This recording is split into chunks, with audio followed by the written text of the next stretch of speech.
Bonsoir à tous, ravi de vous retrouver pour ce nouveau numéro de NCI Reportage. Au sommaire de cette émission, ils sont répétiteurs ou encore maîtres de maison. Leur promesse, améliorer les résultats scolaires de vos enfants.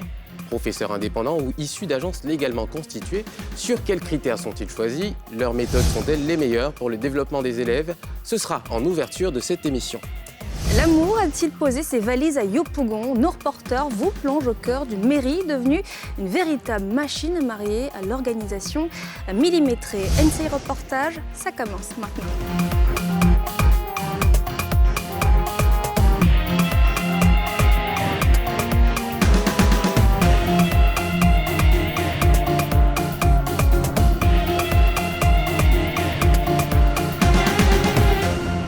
Bonsoir Mélina. Bonsoir Pierre. Alors, petite question, est-ce que au cours de ton parcours scolaire, tu as déjà été encadré par un répétiteur? Écoute, pas qu'un, et même plusieurs maîtres de maison, comme on les appelle. Alors moi, j'avais quelques petites difficultés en mathématiques ou encore en physique. Donc ces derniers m'ont permis de mieux cerner ces sciences et puis aussi de valider mes années scolaires. Je crois que ce n'est pas un hasard si on se retrouve tous les deux ici. C'était pareil pour moi avec les mathématiques. Alors ce soir, le premier reportage de notre émission est consacré justement à ces répétiteurs. Et si devant votre télé, vous êtes un parent d'élève, un élève ou quelqu'un qui aspire à faire du soutien scolaire, eh bien, cette émission va particulièrement vous intéresser. Alors, quelles sont ces structures aujourd'hui et qui sont ces enseignants qui vous promettent de meilleurs résultats pour vos enfants? Sur quels critères sont-ils choisis? Sont-ils toujours qualifiés? Maîtres de maison, professeurs improvisés, un reportage inédit et c'est signé Roger Appé et Doria Gloire. Abidjan, capitale économique de la Côte d'Ivoire. Depuis plusieurs années, le business de cours à domicile est en pleine expansion. Étudiants, professionnels de l'éducation, structures privées ou enseignants improvisés, ils proposent aux élèves de combler leurs lacunes, maintenir ou améliorer leur niveau et parfois même prendre de l'avance sur le programme scolaire. Mais comment travaillent ces répétiteurs? Sur la base de quoi sont-ils choisis? NCI Reportage a poussé les portes de cet univers.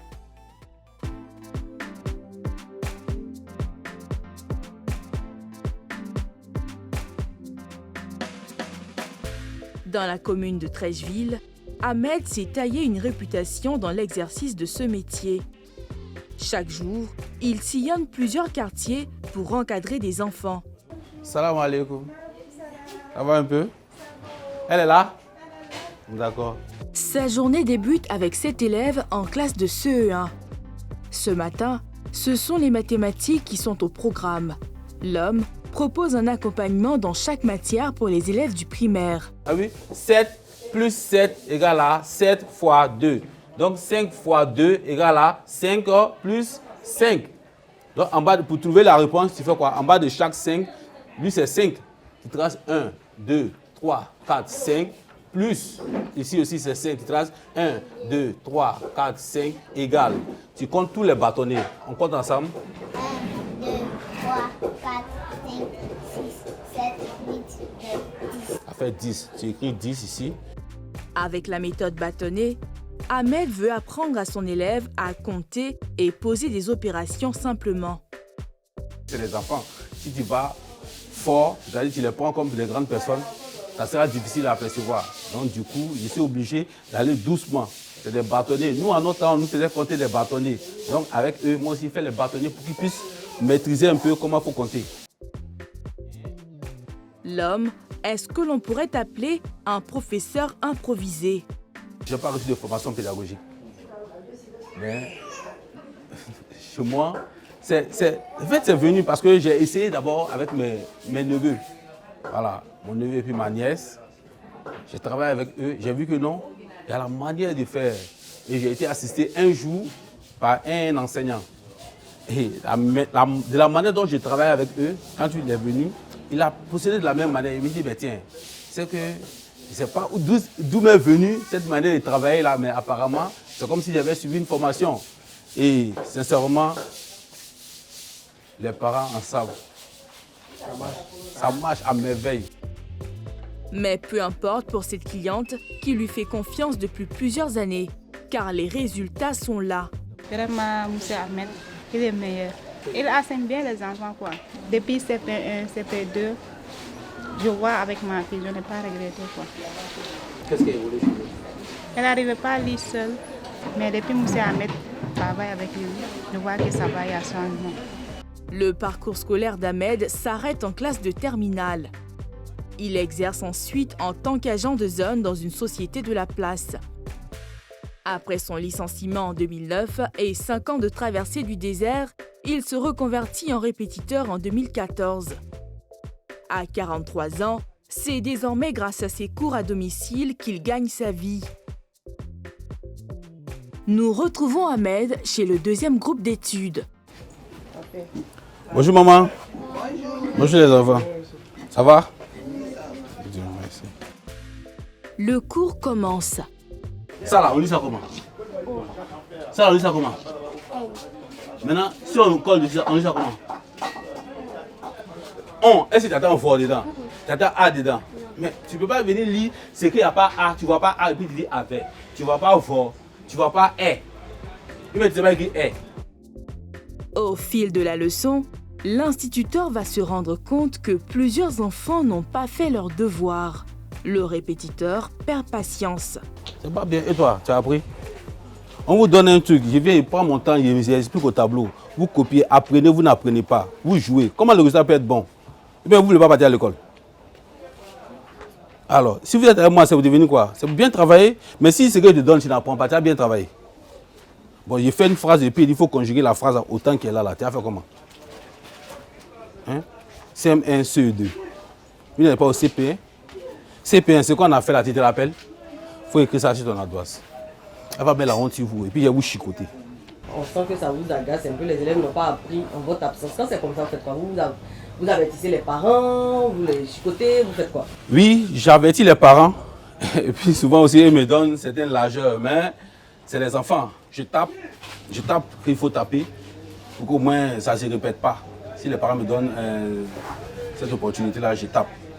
Mais d'abord, j'avertis les parents parce que s'ils ne travaillent pas, c'est moi qui serai jugé. Au moins, comme je ne veux pas être jugé, je veux qu'ils soient face à ce que les enfants font. Si la loi interdit le châtiment corporel au sein de l'éducation nationale depuis 2010, la pratique reste encore courante dans le cadre privé. Et s'il doit parfois se résoudre à ces méthodes, ce serait la faute de parents qui auraient démissionné de leur rôle d'éducateur. Et la participation des parents, c'est quoi? C'est que quand tu donnes un travail aux enfants, apprenez, les parents doivent savoir, est-ce que monsieur a travaillé au four? Il prend le cahier de l'enfant. Il y a la date du jour. S'il n'y a pas la date du jour, c'est que monsieur est venu, il n'a rien fait. Voilà. Maintenant, s'il n'y a pas la date du jour, ah, mais ce que vous avez fait là, est-ce que tu as compris? Oui. Bon, il faut reprendre. Là encore, on sait que l'enfant, il entend, les parents sont en train de suivre l'enfant, mais il y a des parents qui sont, ce n'est pas leur problème. C'est-à-dire que l'enfant est quitté ici, il est censé connaître. C'est les enfants. Ils vont aller s'amuser. Ça, on ne peut pas les retirer ça. Au cours de cette même séance, l'homme encadre 6 élèves, de classes et de niveaux bien différents. Une méthode qui nous intrigue. Il y a CP1, CP2, CE2, CM1. Celui-là, je l'ai pris depuis le départ, mais l'année dernière, il n'était pas avec moi. Puis bon, cette année, ça m'a demandé à ce que je le reprenne. Il va en 5e. Un jeu d'équilibriste que l'homme semble avoir à maîtriser. Je travaille par enfant. Quand je viens, je commence d'abord par les élèves les plus grands. Je sais qu'eux, ils apprennent donc directement. Je dis, prenez vos cahiers de leçons. Commencez à apprendre. Le temps que j'explique des choses aux ceux qui sont en dessous, qui n'ont pas de leçons à apprendre. J'explique, je mets des exercices dans le cahier. Si c'est les erreurs CP1, CP2, je mets des exercices d'écriture pour parfaire leur écriture. Maintenant, au moment où ils ont fini d'écrire, que les autres sont en train de faire les devoirs, les exercices au tableau, je viens, je les apprends à lire un peu, jusqu'à ce que mon heure arrive. Et la même chose, je le répète peut-être sur 2-3 semaines. Et là, ça s'est ancré, c'est fini. Quand on finit cette page-là, je pense que ça, c'est fini. Si l'on peut douter de l'efficacité de cette organisation, pour Ahmed, c'est gain de temps et d'argent. Pour les parents également, car les séances groupées bénéficient d'un tarif préférentiel. Normalement, pour un enfant de CP1, c'est combien? Normalement, pour un enfant de CP1, c'est 15 000.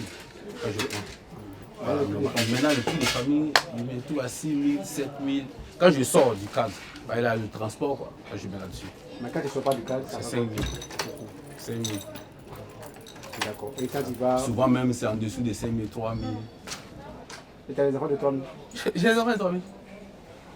Les enfants de 3 000, même, ils ne veulent même pas changer. Malgré que l'enfant est parti aujourd'hui, il est au CE2, ils ne veulent même pas monter. L'enfant est toi il y a longtemps, c'est toi qui es sur ton enfant. C'est ton enfant.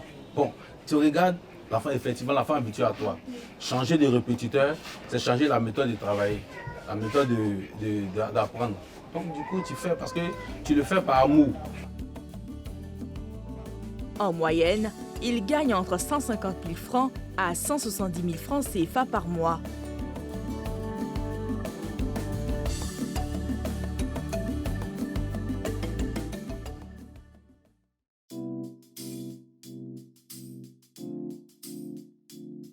Aujourd'hui, les cours à domicile sont devenus un vrai business.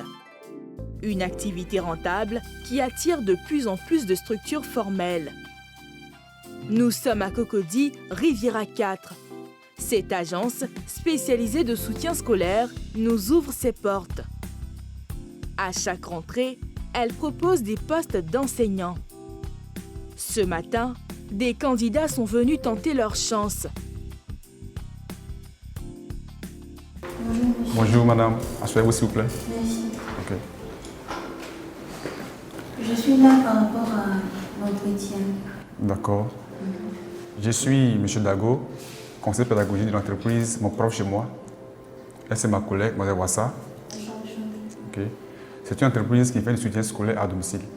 Et vous avez postulé. Et voilà, on vous a appelé pour un entretien physique. Ok. Alors, ici, l'entretien se fait par écrit. Voilà, parce que le test est à l'écrit parce que, comme c'est l'enseignement, il faut quand même vérifier plusieurs choses au niveau de l'encadreur. L'écriture, ses diplômes, son accoutrement, son accent, son aspect physique. Un test psychotechnique obligatoire pour jauger leur niveau. Et pour ce faire, le conseiller pédagogique contrôle minutieusement chaque dossier. Ok, je vois les dossiers s'il vous plaît. J'ai demandé le CV actualisé, okay. La photocopie de votre dernier diplôme, ou si vous avez aussi les bulletins ou bien l'attestation. Okay. Les critères, je dirais, c'est surtout le diplôme. C'est le niveau d'études de l'enseignant que nous recherchons. Quel est le niveau que vous demandez? Au moins la licence. Je dis bien au moins la licence. Voilà. Et on s'est dit qu'avec la licence, il a quand même une expérience. Cette jeune étudiante en licence 3 de droit et éthique postule pour enseigner à des élèves de premier cycle. Et vous avez postulé pour enseigner quoi? Pour enseigner les maths. Une étudiante en droit qui va enseigner les maths, est-ce qu'il n'y a pas un contraste? Non, j'ai eu mon bac D. Donc je me sens à l'aise dans les maths. Et puis les maths sont des sciences exactes. Soit c'est ça ou c'est ça. Donc je préfère les maths. Vous pouvez enseigner quoi? En mathématiques jusqu'à quelle classe? Mathématiques jusqu'en 4e ou 3e. Et vous faites ça pourquoi? C'est pour avoir un peu d'argent? C'est pourquoi? Oui, bon, on pourrait dire, mais c'est un peu plus pour ne pas oublier les choses passées. C'est pour être actif dans un système éducatif qui évolue tout le temps. Ces jobs permettent à de nombreux étudiants de financer leur scolarité.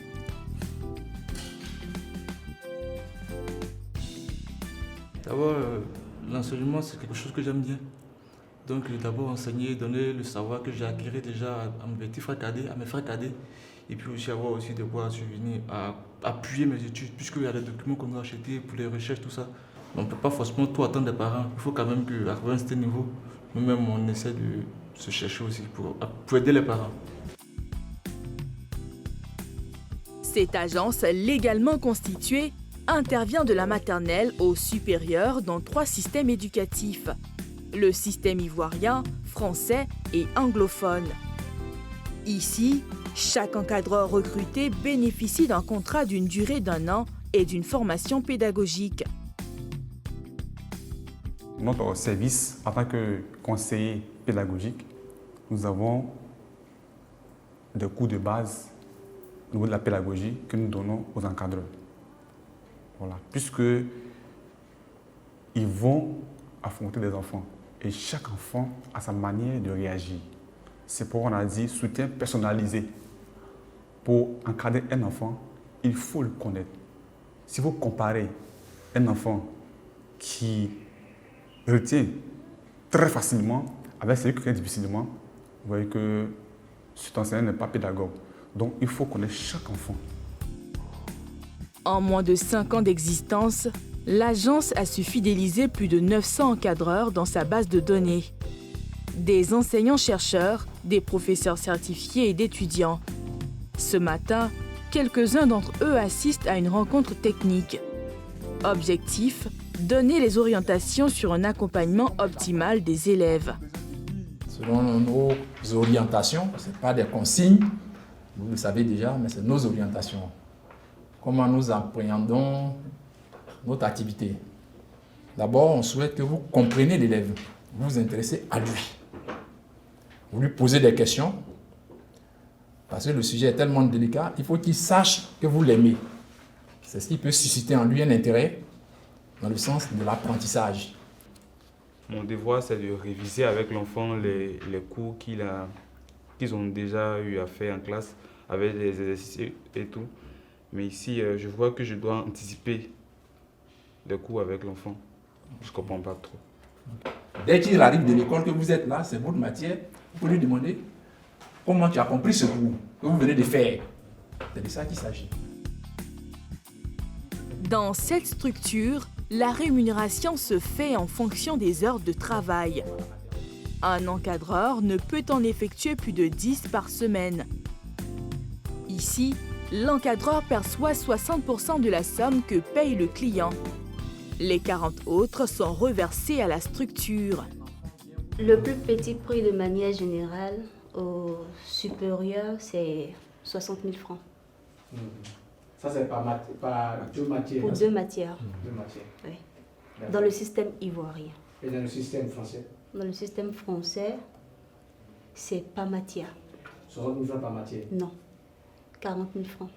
Par matière? Oui. Donc les deux matières scientifiques, ça fait 80 000. 80 000 francs. Et dans le système bilingue? C'est pareil que le système français. Le coût de l'encadrement pour le primaire oscille entre 30 000 francs et 40 000 francs CFA par mois en fonction du système d'enseignement. Ces prix peuvent varier en fonction du type d'encadreur exigé par les parents.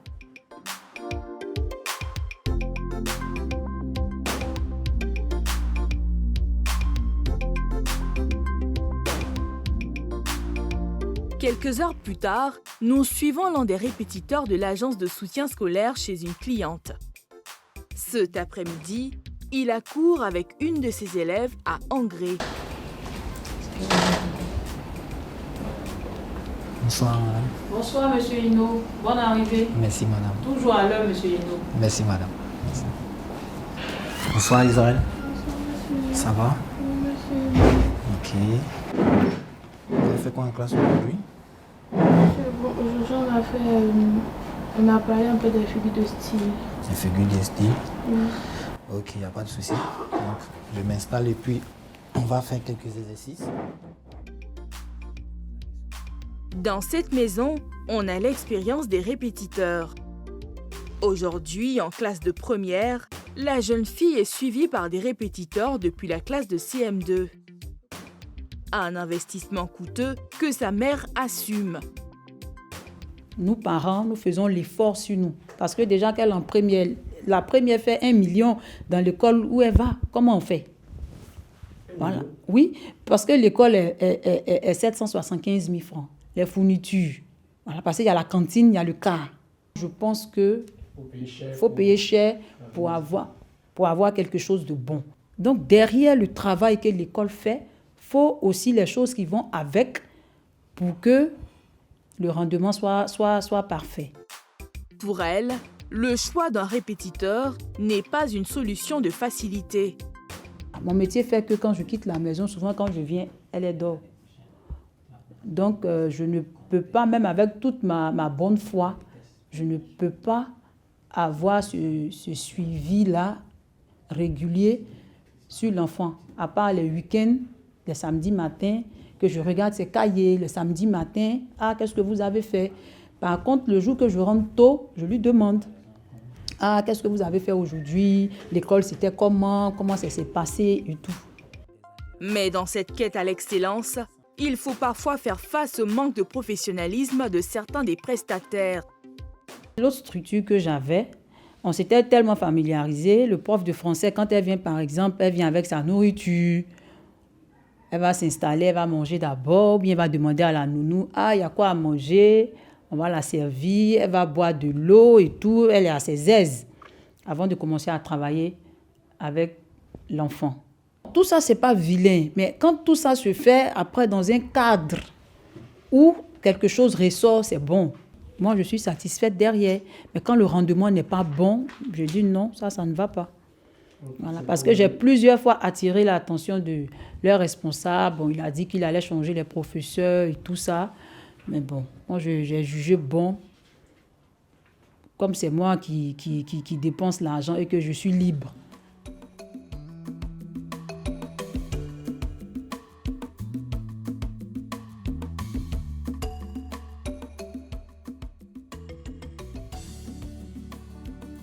À Angré, une autre agence de soutien scolaire a ouvert ses portes il y a quelques mois. Et c'est Didier qui en est le propriétaire. Bonjour, bonjour, bonjour. Monsieur Kwame, comment ça va? Mireille, ça va? Merci, ça va. Et la journée, ça se passe bien? Très bien, monsieur. D'accord. Alors, il y a eu combien d'appels aujourd'hui? On a eu 4 appels. 4 appels? Oui. D'accord. Ok, ce sont des parents d'élèves, hein, n'est-ce pas? Oui, les parents d'élèves. D'accord. Et les enseignants n'ont pas appelé aussi? Non, pas eu. D'accord, d'accord. Enseignant de profession, il a créé cette agence pour répondre aux besoins des parents d'élèves. J'ai constaté que chaque année, les parents demandent des cours de soutien scolaire.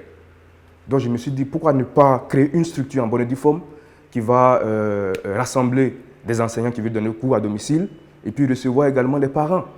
Voilà. Donc l'idée m'est venue dans la tête. Et puis bon, je me suis préparé petit à petit. Et puis bon, voilà ce qui donne Domi School.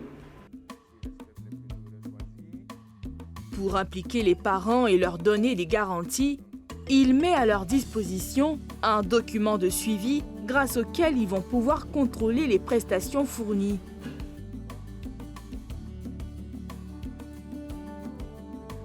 Lorsqu'il arrive, il marque d'abord la date, l'heure d'arrivée et il fait cours. Quand il finit de faire cours, il explique un peu dans ce document le cours qu'il a fait avec l'élève. Et quand il finit, il doit obligatoirement laisser des exercices à faire. Des exercices à faire.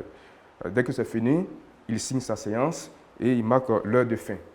Voilà. Et ça doit se faire à toutes les séances. Ça permet aux parents, le jour où il a le temps de vérifier le travail que fait l'enseignant avec son enfant à domicile. Et puis bon, on pense que comme ça, tout se passe bien. Avec son slogan « Pour que votre enfant soit parmi les 5 premiers », Didier veut positionner son agence comme leader dans le secteur des cours à domicile. En seulement quelques mois, les demandes affluent. Domi School, bonjour, je suis M. Nguessan, comment je peux vous aider? Je voudrais savoir, vos enseignants-là, quel niveau? Oui, nous avons des étudiants qui ont au moins la licence ou la maîtrise, voire un peu plus. Voilà. Et c'est des enseignants qui ont l'habitude de donner des cours à domicile. Nous n'avons plus le temps de vérifier. Nous avons également des enseignants qui sont dans les établissements primaires, collèges et lycées que vous connaissez, qui donnent des cours particuliers aussi à domicile. Et donc, ne vous en faites pas pour le niveau des enseignants. Ils sont vraiment très compétents. C'est des gens qui ont déjà fait les preuves. Oui. On prend les enseignants sur le tas comme ça pour encadrer les enfants. Souvent, c'est pas ça. D'accord. Vous souhaitez qu'on l'encadre dans quelle matière? Précisément en mathématiques. En mathématiques, d'accord. Oui. Plus ou moins, ça va. Elle se débrouille pas mal. D'accord, ok. Mais c'est en mathématiques qu'elle a des lacunes. D'accord, ok. Et je voudrais corriger cela. D'accord. D'accord. De mettre à niveau. D'accord. Ok. Ok. Alors, nous allons sélectionner un très bon enseignant pour l'encadrer en mathématiques. L'enseignant va certainement intervenir 2 à 3 fois dans la semaine. 2 à 3 fois dans la semaine. Oui, 2 à 3 fois dans la semaine. Ça vous va?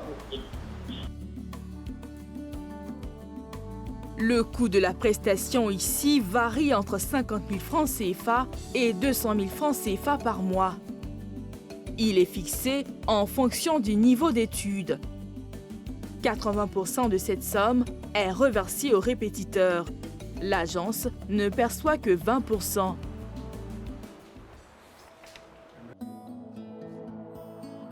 Enseignement personnalisé, suivi particulier. Voici ce que proposent la plupart des structures spécialisées et encadreurs particuliers. Chacun y va de sa propre méthode. Impossible de savoir si elles sont efficaces ou répondent à des normes pédagogiques. Alors, simple business ou réelle alternative d'apprentissage?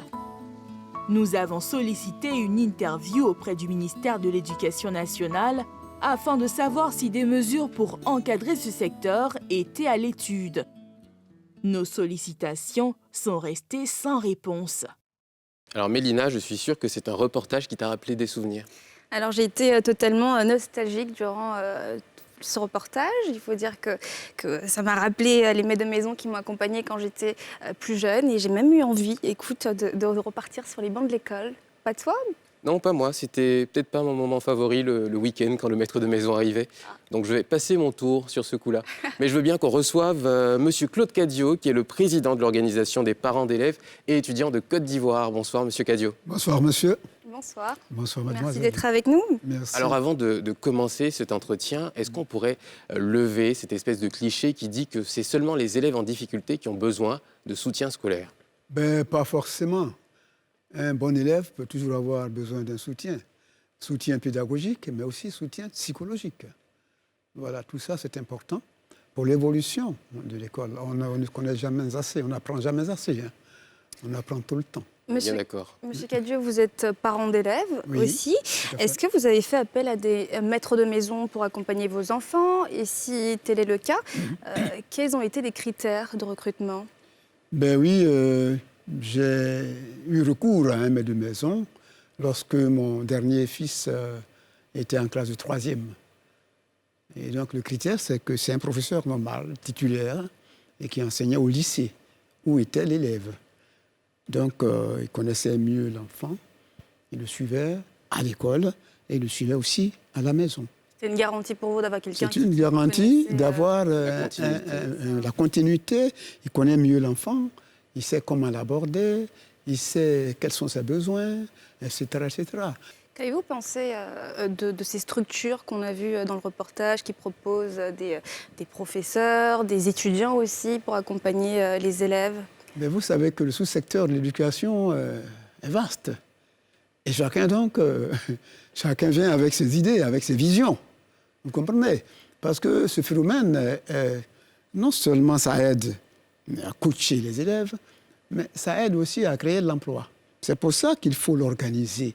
Il faut réglementer cela. Au Rwanda, le président a pris un décret présidentiel pour réglementer ce cours à domicile. Alors, on va y revenir à la réglementation. Mais alors, quand vous regardez le reportage, cette séquence d'ouverture avec ce maître de maison qui explique un peu son background, qui faisait totalement quelque chose de différent et qui aujourd'hui enseigne pour des raisons de subsistance. Qu'est-ce que vous en pensez? C'est un danger. C'est un danger. Il faut que l'individu, celui qui prétend enseigner, soit qualifié et ait les aptitudes nécessaires, les aptitudes requises pour enseigner valablement. Vous comprenez? Donc, en même temps que c'est utile, c'est dangereux. Donc, il faut savoir choisir le maître de maison, celui qui va encadrer l'enfant. Parce qu'il s'agit de combler un vide. Si on a recours à un maître de maison, c'est parce qu'il y a un vide, il y a un manque quelque part à rattraper. Alors, ça traduit aussi un échec du système scolaire d'avoir recours à ces cours à domicile. Est-ce que des professeurs qui ont des difficultés à peut-être apporter, à donner du temps à des élèves qui ont peut-être moins de facilité à comprendre les cours? Tout à fait. Vous savez que nos structures, nos établissements regorgent de beaucoup d'enfants. Et donc, le professeur n'a pas le temps de s'occuper particulièrement des uns et des autres. Et donc, c'est sûr que certains élèves ne peuvent pas suivre le rythme.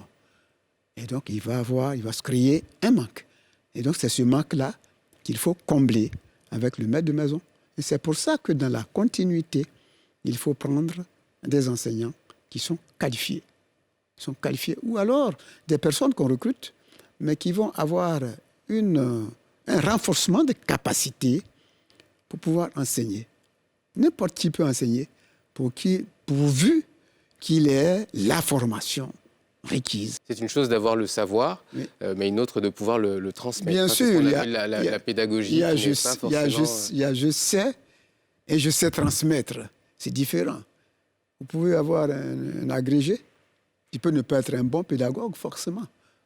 Vous pouvez avoir une personne de moindre qualité, par exemple, qui n'a pas un bagage assez fourni, mais qui peut, avec une formation pédagogique, qui peut être un meilleur enseignant. Et c'est pour ça que, d'ailleurs, les autorités souvent recrutaient jusque-là, au niveau BEPC.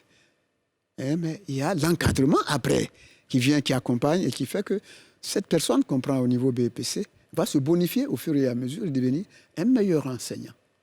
Voilà. On entend ce que vous dites, mais c'est vrai que les cours à domicile aussi, ça représente des sommes d'argent à débourser pour les parents. Est-ce qu'il ne faudrait pas réfléchir à comment améliorer l'apprentissage des élèves à l'école ? Justement, il faudrait que notre système soit performant. Le système n'est pas performant. Ça a été démontré par le rapport du PASEC. Vous comprenez ? Et donc, l'école, le niveau est au plus bas de son niveau. Et c'est pour ça que le ministre Mariatou Koné a initié les États généraux pour redimensionner tout cela, pour repartir, si vous voulez, sur de bons pieds. Et donc, il faut vraiment améliorer le système dans tous ses compartiments. Suffisamment de classes, des tables bancs, réduire les effectifs, il faut respecter les normes. Les normes, c'est 25 élèves par classe. Mais je vois en Afrique des classes avec 25 élèves, c'est de l'utopie. Alors qu'on peut y arriver. On peut bien le faire, pourvu qu'il y ait la volonté politique. Vous avez raison de le mentionner, Mélina, parce qu'on voit quand même dans ce reportage qu'il y a des inégalités qui se mettent en place. Pour des familles qui sont moins bien nanties, on est obligé de prendre un répétiteur qui va faire du groupage d'élèves. On le voit, ils ont des différents niveaux. Il y a des élèves de 5e, il y en a qui sont en primaire et qui n'apprennent pas dans les bonnes conditions, tandis que ceux qui peuvent se payer des agences et des professeurs un peu plus qualifiés vont bénéficier d'un savoir qui est, lui, plus riche et plus fourni. Donc, inégalité à l'école et ensuite en dehors. Donc, Nous voulons une école inclusive. Tous les enfants ont le même droit et le même devoir. Et il y a là une injustice qui se crée. Si moi j'ai de l'argent, en dehors de ce que je fais de l'autre côté à l'école publique ou dans une école privée, UP, avec des professeurs de qualité, eh bien, mon enfant, je peux choisir encore un maître de maison pour compléter ce que l'enfant a pu avoir à acquérir au niveau de l'école publique. Vous voyez, si je n'ai pas d'argent, alors je ne peux pas. Et je suis obligé de recourir à des maîtres de maison de moindre qualité qui vont me demander très peu, mais pour un travail bâclé et indésiré, indésirable. Alors le ministère de l'Éducation nationale qui a pris l'engagement donc ce lundi de nous rencontrer pour apporter un complément à ce reportage et à tout ce qu'on vient de voir. Vous avez évoqué l'exemple du Rwanda. Oui. Les modèles sont donc bien là. Est-ce que pendant les États généraux, la question de l'encadrement des répétiteurs ou du personnel de soutien scolaire a été abordée? La question de l'encadrement du soutien scolaire a été abordée de façon globale. Moi, j'ai participé, il y avait 7 commissions, j'ai participé à une commission, à une seule commission. Et donc, je ne peux pas dire autre chose que ce que j'ai vu. Mais je pense que tous les problèmes liés au fonctionnement de l'école ont été prises en compte. Et donc, si, chemin faisant, on se rend compte que ce volet n'a pas été suffisamment étudié, alors on soulèvera et on le fera comprendre au ministre pour qu'on puisse reprendre, pour qu'on puisse apporter une autre touche, hein, puisque nous voulons vraiment une école de qualité. Et l'école de qualité a besoin de moyens techniques, moyens humains, etc. On a besoin de tout ça. Donc, on peut se tromper, mais on peut toujours corriger, se rectifier et avancer. Pour tous ces parents qui regardent aujourd'hui, qui ont vu cette émission, est-ce que vous avez un conseil à leur donner dans le suivi des enfants, dans ce qu'ils doivent regarder quand ils prennent un répétiteur? Voilà. Aux parents qui me regardent aujourd'hui, avant de prendre un répétiteur, il faut s'assurer que ce répétiteur qu'on prend est d'abord de bonne moralité, qu'il a le bagage nécessaire pour enseigner l'enfant. Parce que ce n'est pas évident qu'on tombe sur le meilleur. Hein.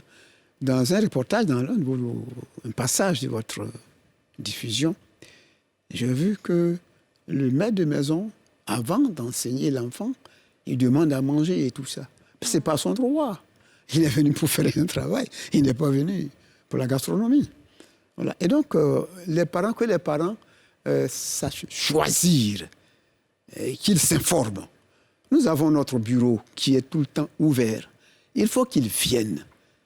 Parce que l'encadrement, l'accompagnement pédagogique de l'enfant est tellement important que les parents doivent vraiment faire des efforts et ne rien rater. Parce qu'il s'agit de la formation humaine d'un homme. Si c'est raté à la base, c'est terminé. Merci infiniment, Monsieur Cadio, pour tous ces éclairages sur l'univers du soutien scolaire en Côte d'Ivoire. Je rappelle que vous êtes le président de l'Organisation des parents d'élèves et étudiants de Côte d'Ivoire. Merci infiniment. Merci à vous aussi. Merci de la confiance. Merci. Alors, si vous aussi, vous avez des anecdotes sur des choses que vous avez vécues avec des répétiteurs, du personnel qui a encadré vos enfants, eh bien, vous pouvez nous les partager sur les commentaires que vous pouvez laisser sur les capsules que nous allons poster sur les réseaux sociaux. On se retrouve dans quelques instants. On va juste passer une courte page de pub et juste après, on se retrouve pour aller à Yopougon. Vous allez vivre avec nous la folie des mariages dans la commune. À tout de suite. De retour sur le plateau de NCI Reportage, merci d'être toujours avec nous. Si Yopougon est connue pour être la commune de la joie et le rendez-vous des bons vivants, elle est en passe de devenir celle de l'amour et plus particulièrement celle du mariage, Pierre. Et oui, c'est à Yopougon que vous êtes les plus nombreux à vous dire oui devant le maire. Une centaine d'unions enregistrées chaque semaine, 52 mariages. Vous imaginez ce que ça peut représenter dans une journée? Et pour faire tourner cette machine, vous imaginez que cela demande une certaine organisation, autant du côté de la mairie que des futurs mariés. Yopougon, la folie des mariages, c'est un reportage signé Patrick Brédé, Oscar Caleb et Armel Zozo. «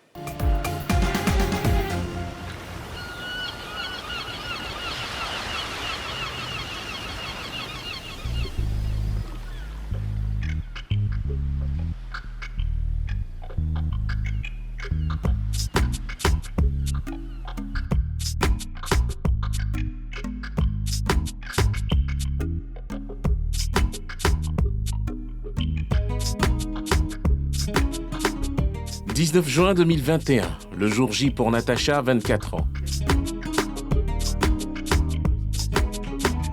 Il est à peine 6h30, mais les demoiselles d'honneur et la dame de compagnie sont déjà dans une ambiance festive.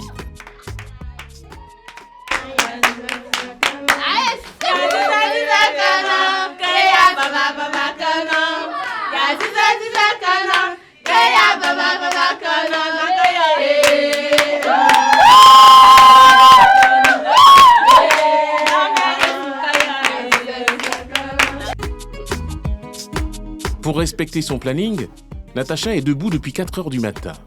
Pour se préparer, elle a choisi cette résidence meublée située à moins de 10 minutes de la mairie. Je fais le choix de ne pas être loin de la mairie, pour ne pas être en retard, pour être à l'heure à la mairie. l'heure, c'est 9h30 au plus tard, 9h, 8h30, 9h00, je suis déjà devant la mairie. C'est bon. Puisque après moi, à 9h, il y a d'autres qui vont passer à les heures suivantes.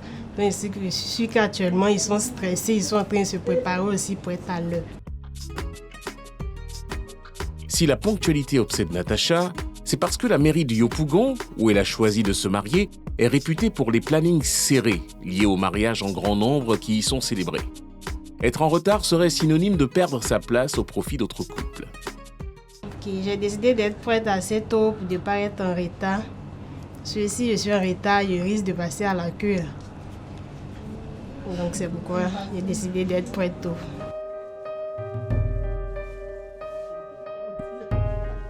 Alors que Natacha achève sa mise en beauté, un contretemps survint déjà.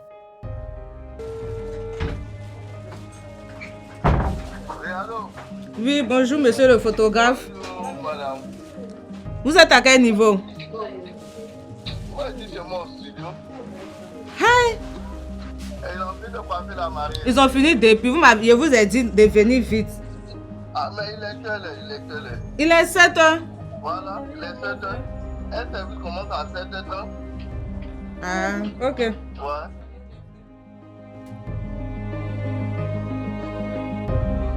La dame de compagnie en perd ses mots.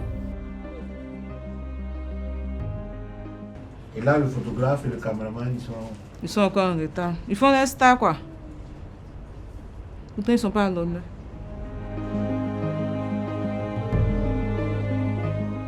Cette situation risque de profondément bouleverser le programme de la mariée.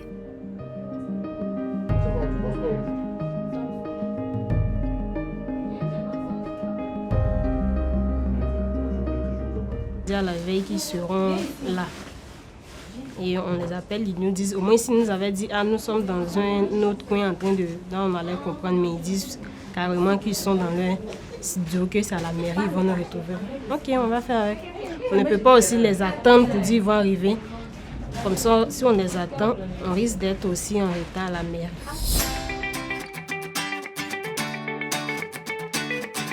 Natacha décide d'improviser une séance photo avec les moyens du bord.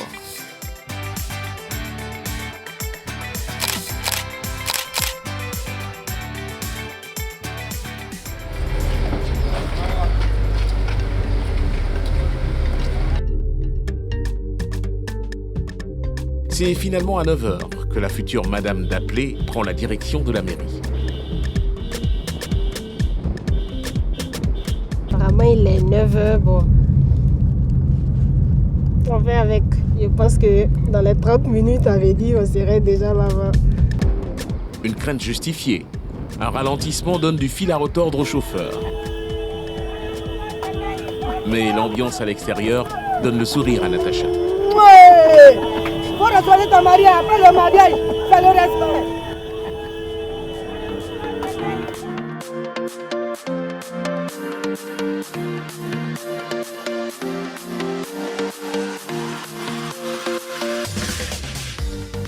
Les jeudis et les samedis, voici à quoi ressemble la cour de la mairie. Une foire au mariage. Le festival des voitures de mariés et le déferlement d'innombrables invités font de cette mairie le théâtre de mariages en masse qui frôle souvent l'insolite, l'inimaginable. Ici, on célèbre plus de 3000 mariages par an.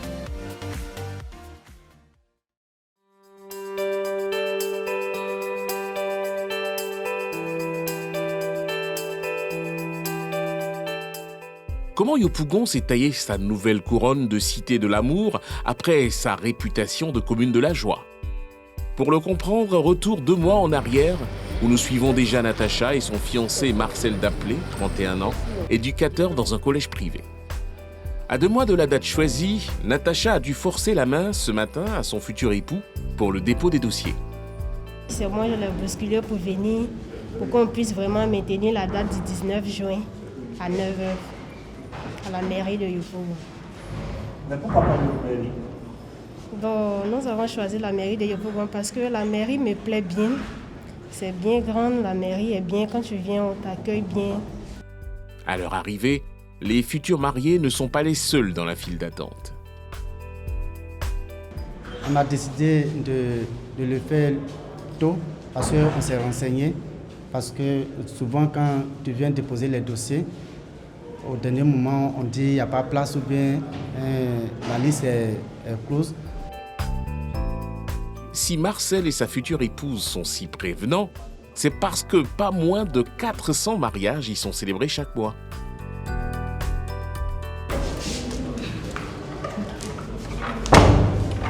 Bonjour, messieurs, dames. Dépôt des dossiers. Venez. Alors pour franchir le premier palier vers le mariage, Marcel et Natacha doivent avoir les documents requis.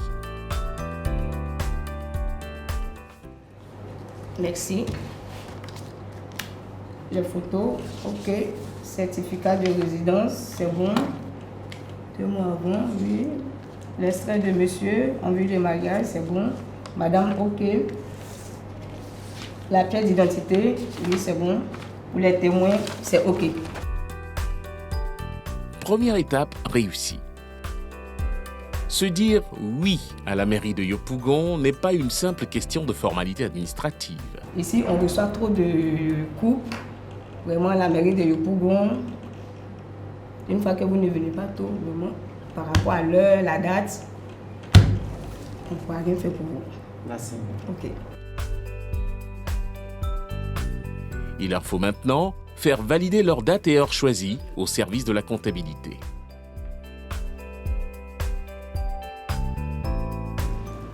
Bonjour, mesdames.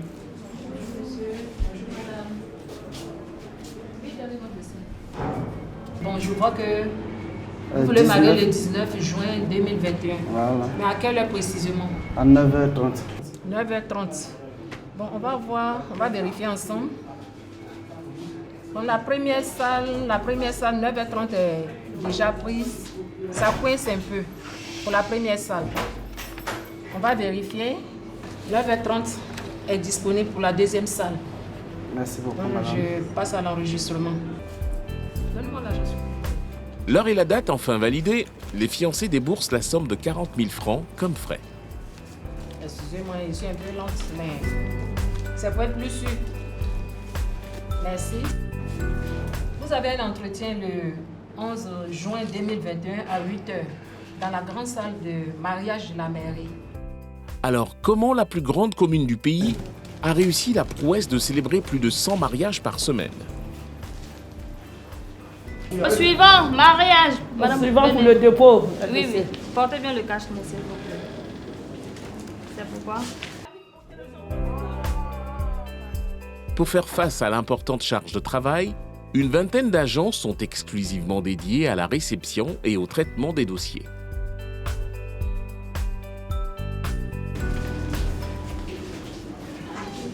Au suivant. Madame Roger, je peux avoir le calendrier du mariage. Avec plus de 2 millions d'habitants, la mairie a vu ses demandes de mariage exploser avec des requérants de plus en plus jeunes.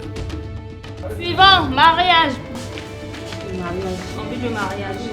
Vous revenez dans 15 minutes. Une organisation quasi militaire qui n'admet aucune erreur vu le nombre important de mariages.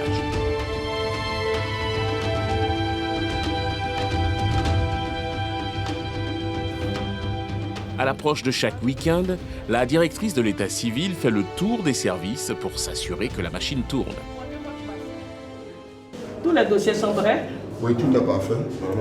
Les certificats de célébration? Tout est bien fait. On a l'impression que c'est une fois parce qu'il y a du monde, mais il y a du sérieux. Tout est planifié. Au dehors, c'est la fête, mais dedans, c'est la rigueur. Chacun passe à l'heure prévue. Il n'y a pas de tricherie chez eux. Et s'il arrive que quelqu'un arrive en retard, madame la directrice, comment ça se passe? Si vous devez passer à 9h, que vous venez à 9h15, vous voyez, quand vous venez chez nous pour faire la réservation du mariage, chacun choisit son heure de passage devant le maire. Si votre heure de passage est finie, vous prenez la queue. On ne peut pas dire à M. X qui doit passer à 9h30 de vous céder sa place. Non, non, c'est pas possible. Vous prenez la queue. De retour à son bureau, la directrice de l'état civil tient à nous expliquer le principe des réservations pour éviter la superposition de dates ou d'heures. Allô? Oui, Madame Roger. D'accord, tu peux m'envoyer le calendrier là? D'accord. Nous ne sommes pas au bout de nos surprises. Vous voyez déjà août là, il y a des réservations. Vous voyez août? Alors que nous sommes en juin. Oui, à 14h déjà. La dernière heure, 14h, août, le 21 août. Non, en décembre, il faut venir en septembre. Est-ce que quand en septembre, je viens début septembre? Souvent, même septembre, là, en une journée, là, on a fini de réserver pour peut-être la première semaine de décembre. 10 ans en arrière, les populations préféraient se dire le grand oui dans d'autres communes moyennant des frais plus élevés, comme par exemple 50 000 francs pour la petite mairie du Plateau, 100 000 francs à Cocody et 150 000 francs pour le district. C'est parce que nous n'avons pas assez de salles, sinon Yopougon même a besoin de plus d'argent que tout ça là. Yopougon est grand, c'est la grande commune. Les investissements sont énormes, donc il nous faut beaucoup d'argent. Si avec 4 salles même, ça allait nous faire plaisir.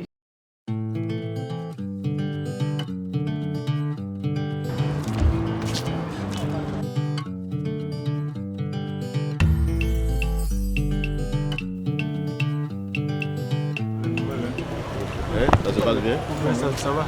D'accord. Tout est prêt de l'autre côté? Oui, c'est nous qu'on a, les gens attendent là. Si se marier à Yopougon est devenu très tendance, c'est grâce aux investissements réalisés pour se doter de salles de mariage modernes. Ce matin, c'est Issouf Koulibaly, le premier adjoint au maire, qui nous fait la visite de la grande salle réhabilitée il y a 10 ans.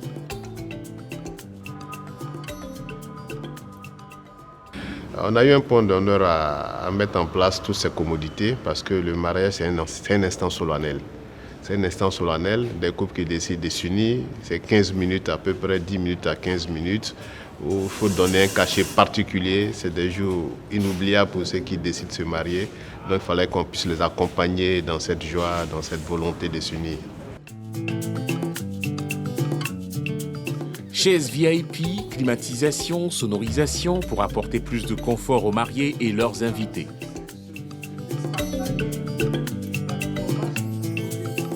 Là, le maire célébrant est assis là, et les couples sont en face avec les témoins. Et voilà.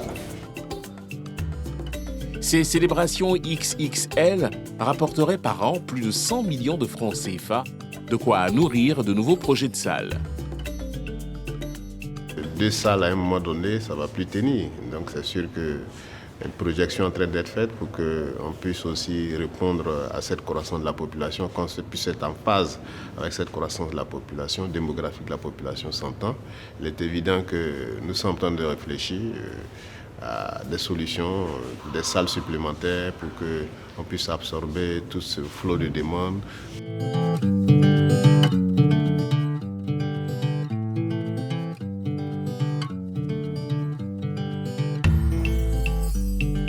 Nous retrouvons le jeune couple à une semaine de leur mariage. Natacha et Marcel doivent assister à la traditionnelle formation collective de la mairie. Tout couple qui se marie doit choisir un régime de base. En Côte d'Ivoire, nous avons 2 régimes matrimoniaux. Le régime de la communauté de biens et le régime de la séparation de biens. Dans la grande salle de mariage, la quarantaine de couples est déjà installée.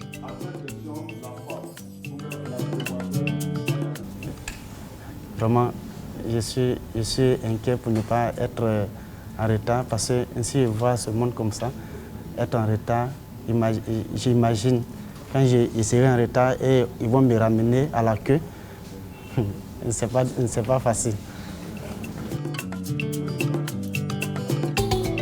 Régimes matrimoniaux, protocoles à respecter, déroulé de la cérémonie, avec un point d'honneur accordé au retard, figurent en bonne place dans les échanges.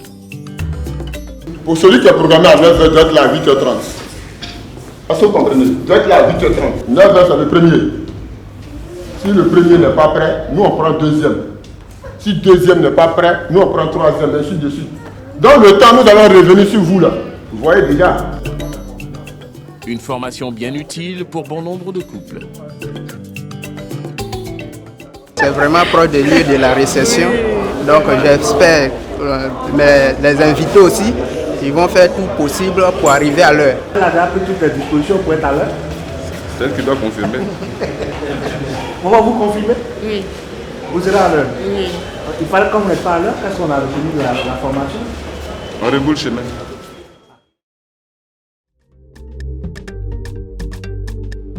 C'est le jour J. Les incessantes arrivées des voitures de mariés, le balai des invités marquent la solennité de ce jour. La tradition s'invite pour accompagner le bonheur d'un parent. Honneur est fait aux reines du jour.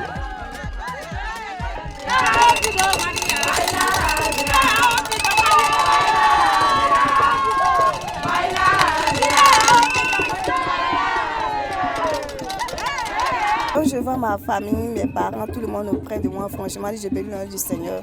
Je bénis le nom du Seigneur. Je suis en joie, je suis émue de joie. On n'est pas en retard? Un peu? Un peu. Un peu? Oui, un peu. Le témoin est là? Les parents sont là? Oui, tout le monde est là. Le papa est là? Oui. Vous êtes sûr? Oui. C'est parce que j'ai entendu. Tâche obligée pour tous. 2 rangs. Supervisé par leurs responsables, le service protocole est déjà à la manœuvre pour fluidifier le passage des mariés.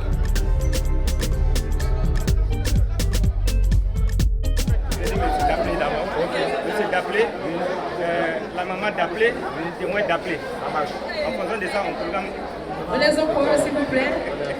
Ok, merci. Il y a 2 qui reçoivent les mariés. Il y a un qui est derrière le maire et il y a un qui fait sortir les mariés après le mariage. De la salle 2, c'est la même chose. Est-ce qu'on a la responsabilité de conduire la... C'est finalement avec 45 minutes de retard que Natacha fait son entrée dans la cour de la mairie, au moment où les premiers mariages célébrés sonnent comme une libération. Comment on se sent quand on a été parmi les premiers mariés?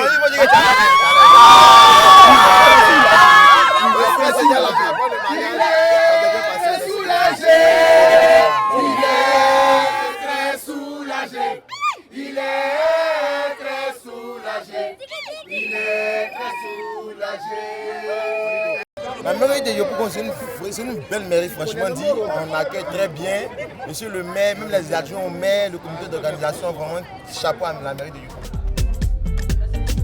Par moments, les futurs mariés donnent du fil à retordre au protocole.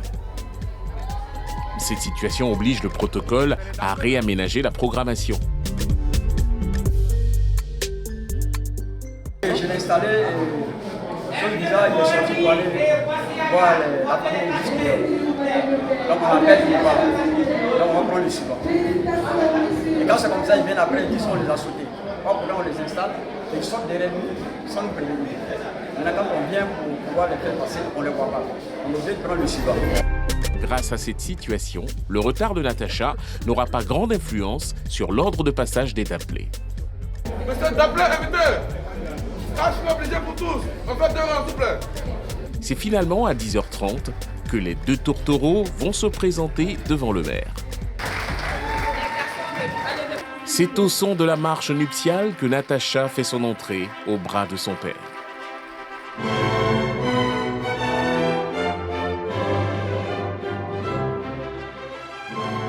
L'adjointe au maire déroule les articles du Code civil jusqu'au moment du consentement des époux.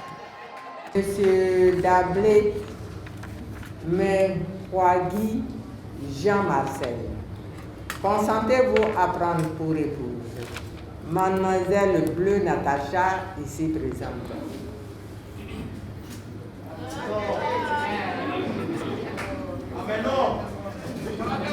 Oui.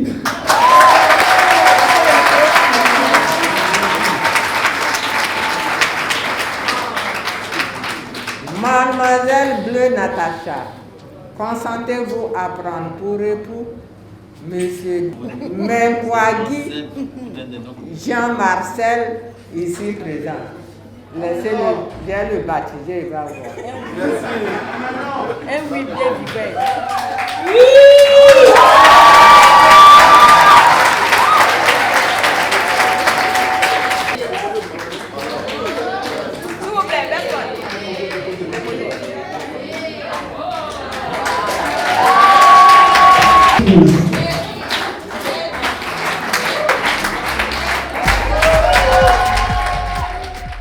le port des alliances.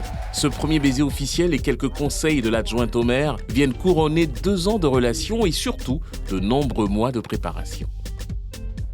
Peu à peu, la cour de la mairie s'est transformée en véritable mosaïque immortalisée par les objectifs. Et les mariages en masse bénéficient à ces photographes indépendants accrédités par la mairie. Voilà, voilà, belle pose, vraiment merci, voilà. Fais-moi même si un geste, voilà, comme ça, bon. Voilà, le suivant, voilà. En groupe, voilà, comme ça, bon. Voilà.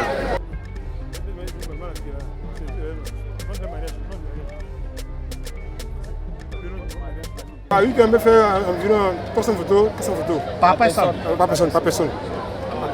Il y a environ 25 personnes. Nous sommes 25 personnes. Donc, chaque personne peut tirer au moins 400 photos. Et, et vous pouvez gagner en moyenne combien? En moyenne, on peut gagner 30 000 francs à la journée, 40 000 francs à la journée. Bon, c'est bon. Les mariages s'enchaînent dans les 2 salles, toujours avec le même rituel et le même sérieux.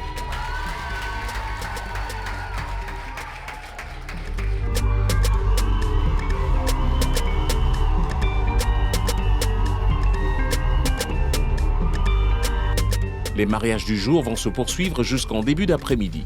Par moments, les 200 places de la grande salle ne suffisent plus.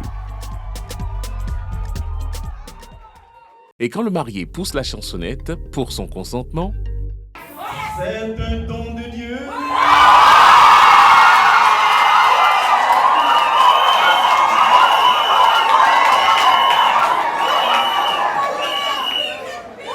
Le refus n'a pas sa place. Monsieur le maire, je dis oui.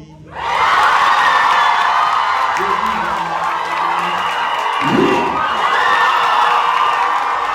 la joie frise l'hystérie chez certains invités.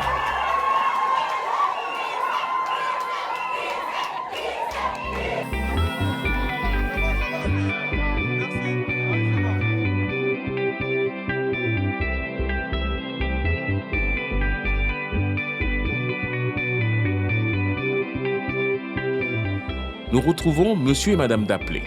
Fervent croyant, le couple a choisi un vin d'honneur en toute simplicité dans la cour de leur église. Des projets de famille plein la tête.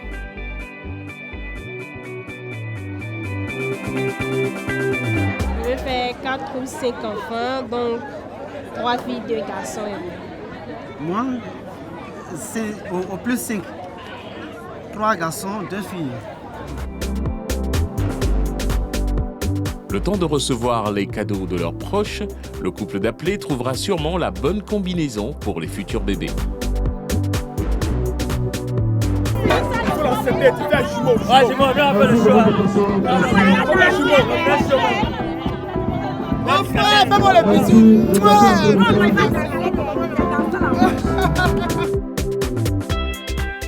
Un jour, la mairie de Yopougon entrera peut-être dans le livre des records Guinness de la célébration des mariages. Pour l'heure, la formule sacrée retentit pour les mariés de la mairie de Yopougon.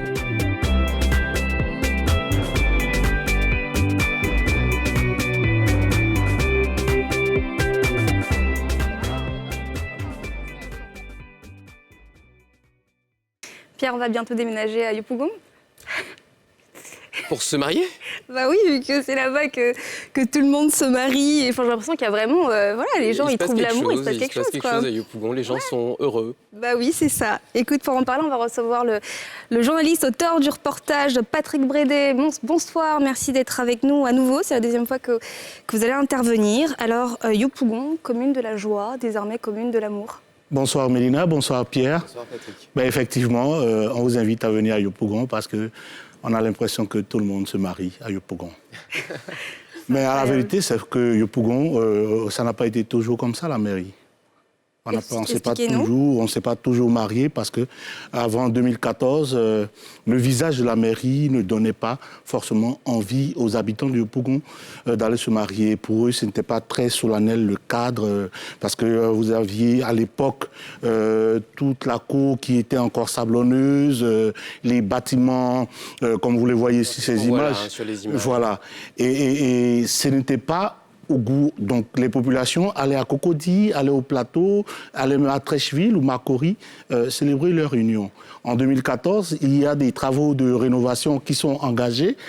La mairie a fière allure, ça donne envie et du coup, tout le monde se bouscule un peu pour célébrer son union à la mairie de Yopougon. 52 mariages en une journée, Pierre, c'est énorme. C'est une centaine de mariages par semaine. Et donc, il y a 2 jours où on se marie à la mairie de Yopougon. C'est le jeudi et le samedi. Et donc, 52 mariages organisés dans une seule journée, j'imagine que la mairie de Yopougon a mis en place un système particulier. On le voit déjà un peu dans le reportage, mais il doit y avoir d'autres choses pour pouvoir faire tenir la machine. Ben, déjà, le nombre d'agents dédiés pour cette tâche, exclusivement, c'est une vingtaine. Ben, en plus, c'est toute une rigueur militaire. Vous imaginez un calendrier qui doit être suivi, et la mairie même va plus loin. Il y a un démembrement de ces locaux qui permet, par exemple, pour des démarches administratives, d'aller plus vite. C'est extrêmement important. Le service mariage, vous imaginez, c'est 52 mariages, jeudi et samedi, mais la réception des personnes qui souvent se voient refuser même des dates, ça va au-delà. Et donc c'est au pas de course qu'il faut tous les jours être prévoyant. Mais derrière tout ça, il y a beaucoup de sourires. Il y a beaucoup de sourires et ce qui plaît énormément aux populations du Yopougon, qui, je rappelle, c'est la commune la plus peuplée, c'est plus de 2 millions d'habitants. Des sourires, mais aussi de l'inquiétude. On l'a vu dans le reportage, une mariée arrivée inquiète, ce qui est tout à fait naturel, mais on sent quand même que le temps est la notion clé dans tout ce système. C'est quoi la conséquence pour les mariés ? On va faire simple. Vous devez, Mélina, vous marier, vous choisissez une heure, 11 heures. Vous devez arriver 1 heure avant pour rentrer dans le process. Parce que quand vous arrivez à la mairie de Yopougon, il y a le service protocole qui vous prend en charge, installation des parents, des témoins, tout ça 1 heure avant. Si vous devez vous marier à 11 heures, que vous arrivez à 10h45, il n'est pas très évident que vous puissiez être dans ce moule. Et du coup, on est obligé de décaler votre heure. Sauf que si M. Tantampion doit se marier après vous et que lui, il a prévu une cérémonie religieuse qui est à 12h30, vous comprendrez qu'il est obligé de décaler. Mais ce n'est pas toujours évident et les négociations sont très difficiles. Du coup, quand vous n'arrivez pas à l'heure, des bagarres vous parfois, êtes obligé d'aller à la queue. Il y a des pleurs. Il y a même des pleurs. Vous imaginez, c'est des organisations qui peuvent être chamboulées à tous les niveaux. 1 heure de décalage, 2 heures de décalage, c'est 2 heures de décalage sur la réception avec vos invités pour la cérémonie religieuse. Et comme c'est souvent le cas, même pour les salles qui sont louées, parce que ça se fait dans un laps de temps. Et il y a des fois, il y a des pleurs, beaucoup de pleurs. Mais quoique c'est une véritable prouesse, tant qu'on peut, avant 18 heures, les services de la mairie essaient tant bien que mal de trouver 1 heure pour tout le monde. Mais je crois que votre présence, Patrick, avec celle de votre cadreur, a dû porter chance aux mariés, puisqu'ils sont arrivés légèrement en retard, mais qu'ils ont pu, sans trop de difficultés, repartir. Pierre, à la vérité, la chance qu'ils ont eue ce jour-là, c'est qu'on n'avait pas 52 mariages. C'était une trentaine. Ça a été vraiment le coup de chance pour eux. Sinon, ils allaient passer à la queue. Et peut-être que notre caméra a aussi joué un peu pour qu'on les prenne assez vite. Quelques faveurs. Ce jour-là, mais ce n'est pas toujours évident. La directrice de l'état civil le dit clairement, quand vous arrivez en retard, vous passez à la queue. Et là-bas, c'est aussi cela qui a imprimé une certaine rigueur au service de la mairie. Quand vous arrivez aujourd'hui pour un mariage, on vous sort le calendrier, mais il y a des fois, ça fait peur. Vous voulez vous marier en décembre, vous arrivez en septembre, il n'y a plus de place. On vous le dit clairement et vous êtes obligé d'attendre l'année prochaine. Donc ceux qui ont de la place savent qu'ils sont un peu parmi les élus. Tout ce monde-là qui vient se marier à la mairie de Yopougon, j'imagine que cela doit représenter une véritable manne financière pour la mairie, oui. Pas seulement pour la mairie. Déjà, la mairie n'a pas augmenté les coûts, comme ça se fait dans certaines mairies, 40 000 francs. Ça joue aussi dans l'intérêt des populations. Mais il y a tout un environnement économique. un écosystème qui s'est mis en place. Vous imaginez tout autour de la mairie aujourd'hui, des établissements spécialisés dans les décorations des salles, des voitures, la location des voitures. C'est tout un business. Nous, on s'est intéressé au business de la photographie et à ce niveau, pour parler même encore de la rigueur, chaque photographe est attribué, il lui est attribué un numéro. Donc le mariage 32 sera par exemple couvert par Jean-Baptiste qui ne pourra pas passer au mariage 31. Et donc il y a cette synergie des agents de la mairie et des agents extérieurs pour que tout se passe bien. Tout à fait. Sinon, 52 mariages jeudi, 52 mariages samedi, le temps même de célébration. On essaie aussi de faire en sorte que ça ne soit pas lapidaire. Hein. Ça ne soit pas lapidaire, les agents au maire, il y a cette petite causerie où on donne toujours les conseils. C'est une véritable machine. Un petit supplément d'âme à l'événement. Ben oui. Et quelles sont les ambitions pour la mairie avec tout ce monde-là qui afflue pour venir célébrer leur mariage? Est-ce qu'ils ont des... Est-ce qu'on a envie d'agrandir, de faire plus de salles pour pouvoir marier plus de monde et aller peut-être décrocher un record Guinness du nombre de mariages célébrés en Afrique? Déjà, les autorités l'ont dit dans le reportage, le premier adjoint au maire, la mairie de Yopougon n'a plus le choix. Les populations voient leur nombre augmenter, la population est de plus en plus jeune, plus de 2 millions dans 10 ans, il va falloir 1, 2, 3.